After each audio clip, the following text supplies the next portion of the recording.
திடீர் சமையல், திடீர் சாம்பார், திடீர் கூட்டணி போல தேர்தல் முடிந்த பிறகு திடீரென்று காணாமல் போய்விடுவார் என்று விருதுநகர் தொகுதி பாஜக வேட்பாளர் ராதிகா சரத்குமாரை அதிமுக முன்னாள் அமைச்சர் ஆர்.பி. உதயகுமார் விமர்சித்துள்ளார். மதுரை திருமங்கலம் அருகே கரிசல்பட்டி கிராமத்தில் தேமுதிக வேட்பாளர் விஜய பிரபாகரனுக்கு அவர் வாக்கு சேகரித்தார்.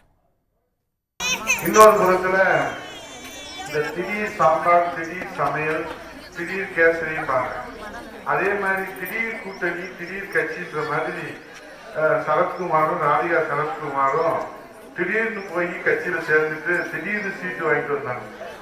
திடீர்னு வந்தவங்க திடீர்னு வீட்டுக்கு போயிடுவாங்க. அவங்கள பார்க்கவே முடியாது நம்ம. ஏன்னா எப்ப கட்சி ஆரம்பிச்சாங்க, எப்ப கட்சியை நடத்தினாங்க, எப்ப கூட்டணியில சேர்ந்தாங்க எதுவுமே தெரியாது.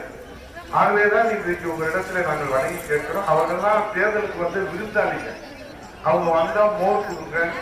வெயில் அதிகமா இருக்கு, மண்டையெல்லாம் குறைக்குது. எனக்கு வேற மொட்டை மண்டை வேற இருக்கா, உச்சியில போகுது. உடனுக்குடன் செய்திகளை தெரிந்து கொள்ள சன் நியூஸ் பெல் ஐகானை கிளிக் பண்ணுங்க.